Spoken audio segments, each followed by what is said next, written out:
Okay, welcome back to episode number 2 in this two-part series of getting drugged and robbed in Colombia and then flying to the US to see if the bank account has been completely wiped out, if it's at zero and you just wasted more money. That's part number 2. And today what we want to talk about, not the story, which is in part 1. So if you haven't seen this, I'll link it below this video and you can check it out, the whole story of what happened. But today we want to talk about a little bit about the moments that I experienced that are maybe somewhat unusual in this type of situations, like certain moments of deep gratitude, the types of connections I've made with people in the process, like everything that I noticed and that I've learned from this experience. And if you have any questions, Leo, you can start off.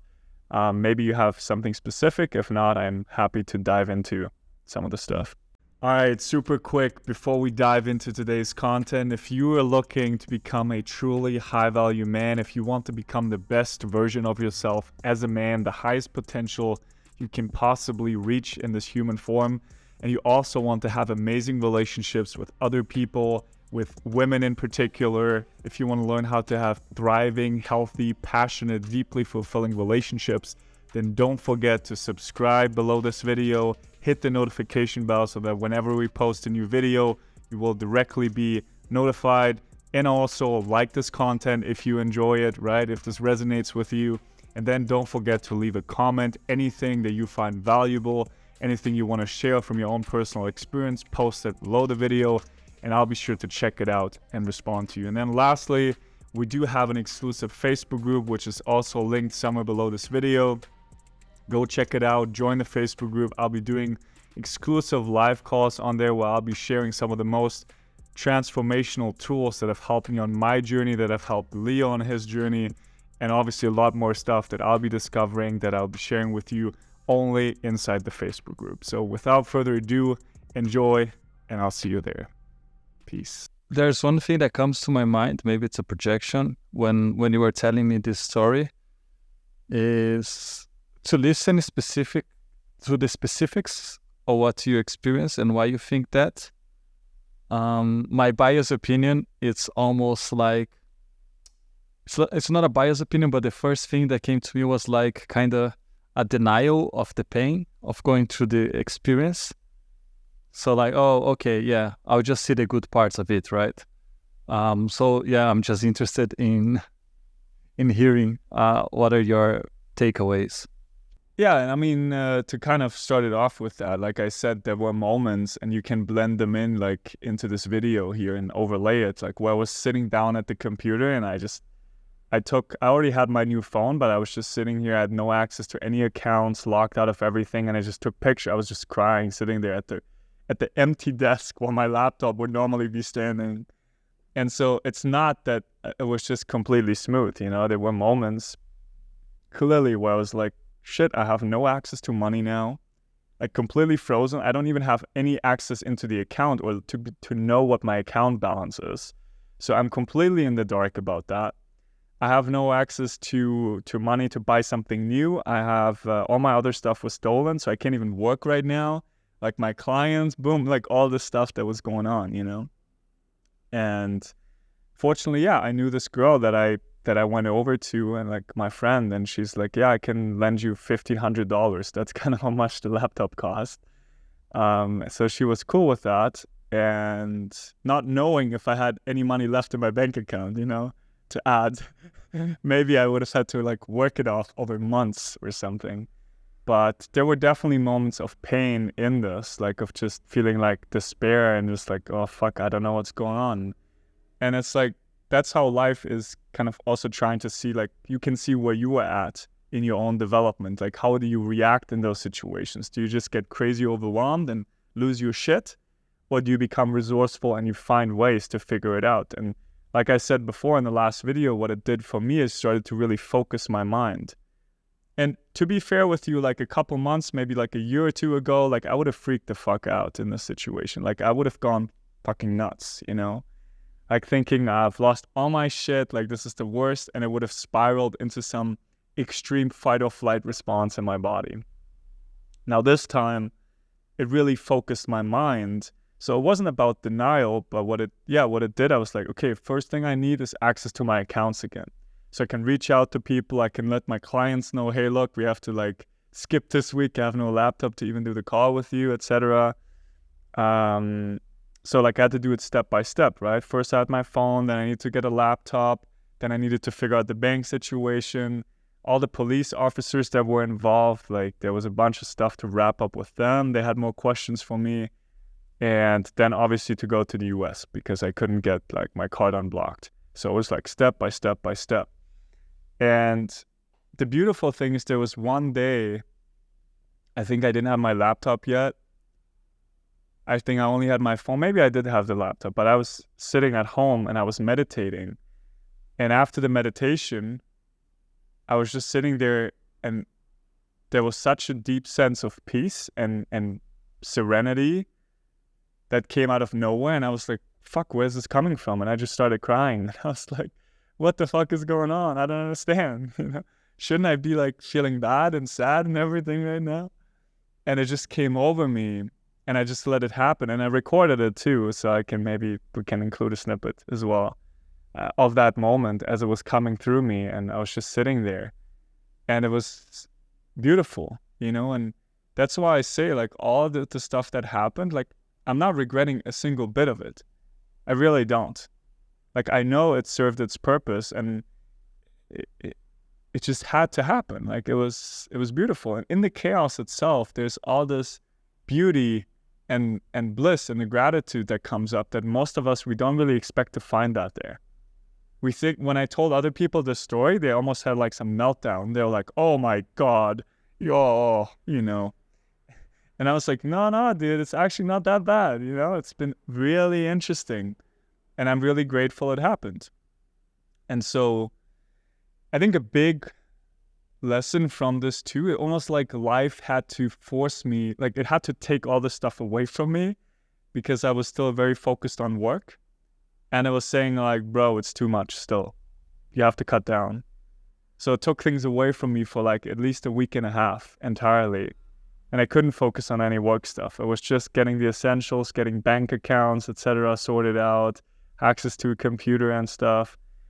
And so that was one big thing. And another part was how it really brought me closer. And we talked about this before, you know, back in the day, very much so. I had this lone wolf mentality. I don't know if you've ever had this.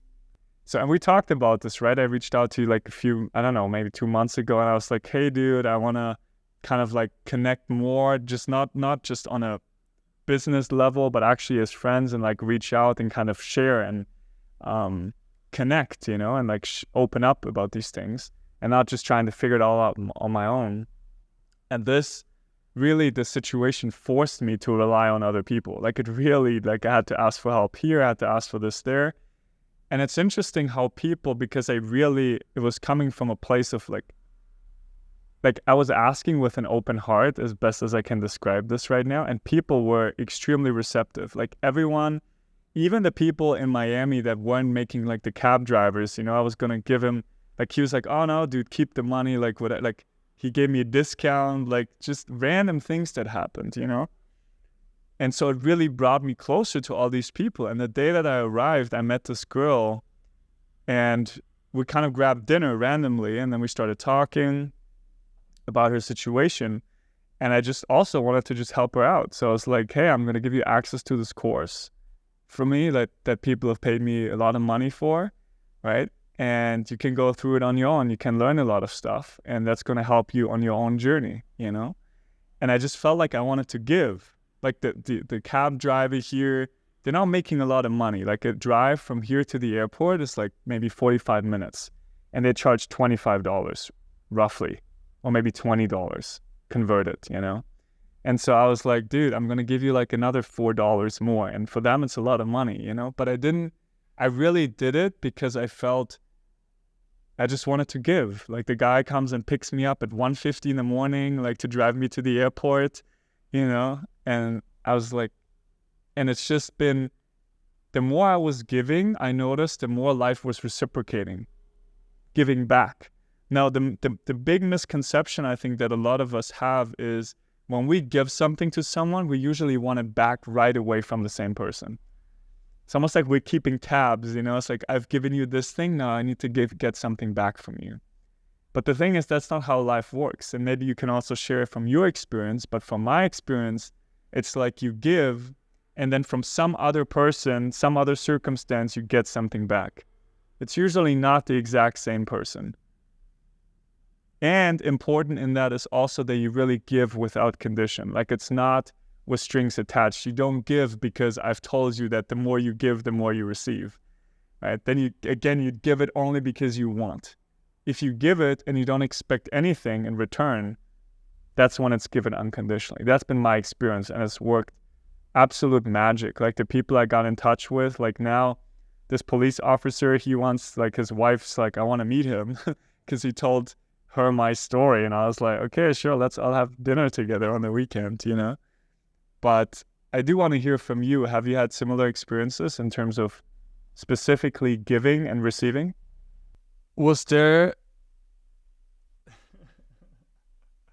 at any point some feeling of shame towards the situation that happened?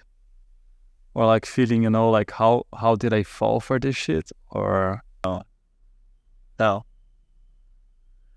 No, that's why I said it's interesting, because I have a totally different view. Like, because of exactly what I do with my clients now, one big thing that we learn is that whatever we see reflected out there has nothing to, like, it's almost like a projector, right?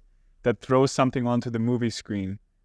And so the stuff inside of us is just projected outwardly onto the screen.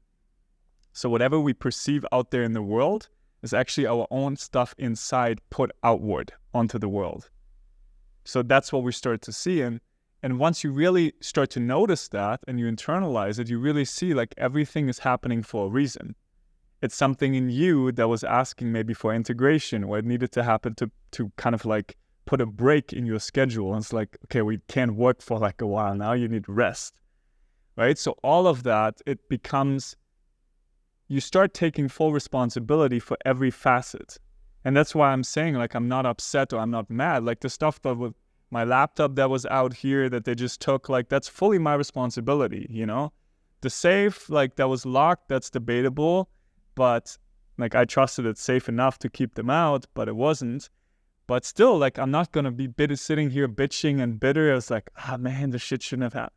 No, man, it was great that this happened. And out of all this, like, this beauty that came, it's hard to describe. The beauty that came, you mean the girls, or? No.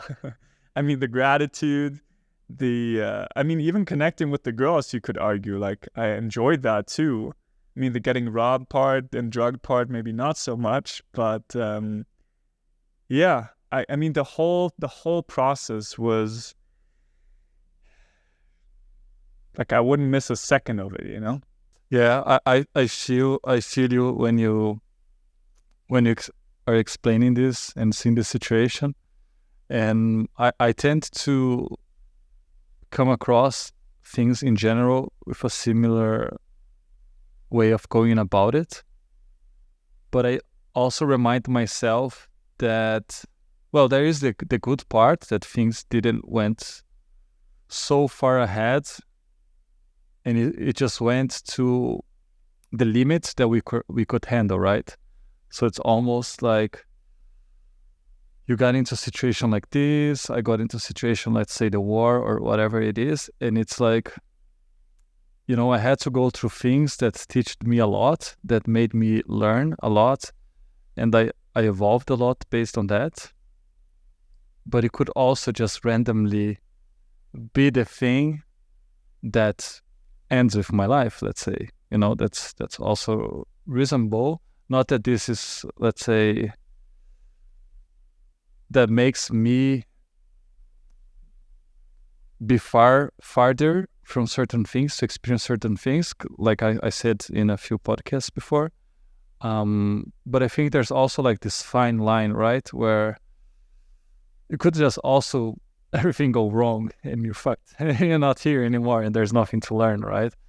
So yeah, but in general, it's a similar way on how I tend to look at things that I pass through, even though for me it's a bit harder to not have a sentiment of anger towards the perpetrator. So, for example, if I was in your situation, bro, I would really want to just go after these girls and punch them in the face. You know, it's trust me, dude. I was thinking, if I saw this girl down the street, I'll be fucking like speeding down and like smacking her that she fucking falls so hard. Then like hold her, call the police, and because the girl was in prison before, one of them. Now the police officer told me that the prosecutor, they have the ability now to catch her. So they got the permit to actually bring her back to prison, like if they can catch her. So the plan is in the next 1 to 2 days to find her, because they know kind of where she's hanging out, because she's already been in prison and whatever. And so they try to catch her and then take her back to prison. But yeah, it's this whole attitude. And I think this is kind of what it comes back to, like death again, like living at the edge. And it's not that we're trying to push it on purpose. It's not like, you know, you walk to the front line of the war and you're like, what's up, guys? Yeah, man, what an amazing day. Wow, let me get shot, you know? No, you're not doing that. In the same way, I'm not just going out like flashing my laptop and like, yo, if someone wants to like rob me, maybe come, please. You know, I'm not doing that. So it's like, we're not like excessively trying to get ourselves killed or whatever. But at the same time, I talked to my mom. This was really interesting that you brought this up. We talked, it was 2 days maybe before I left for Miami, and I was like, yo, this whole thing happened. And then she was like, so yeah, you don't appreciate like what your brother did or what your father did, like, you know, calling the BKA and stuff. And I was like, sure, I can appreciate that, but I didn't ask them for their help, you know? And I took it so far as even like if I were to die as a result of that, then I would still take full responsibility for that too, you know? It's not like because people have this tendency, and it's interesting, even if we look at the police force or like military, etc., it's like, why do we even have those institutions? Because at the end, we all believe with death, everything is over. You know, if someone gets kidnapped, like if death didn't end everything for that person, would it be so bad to be kidnapped? Maybe not. Does that make sense? So it's like death. Okay. So this theme of death is so interesting because we live in a world where we think that after death, everything is over. Right? Like that's it. End station. Like we only have from birth until death, and whatever we do in between, that's up to us. And after that, everything is over. And so even like the police institutions, like a kidnapping situation and whatnot, like that's predicated on the belief that after death, life is over. That's it. Now, I don't view life that way anymore, you know? And because of that, I have a different relationship with death. That's why I say, if I were to die, then that's also up to me. Then I take full responsibility for the situations I've put myself in that caused that event to happen. Let me go back a little bit here, not go so much into this other topic because I think it's really huge. But to what your mom was asking you and your answer towards that, can you elaborate a bit more on that just so I can understand?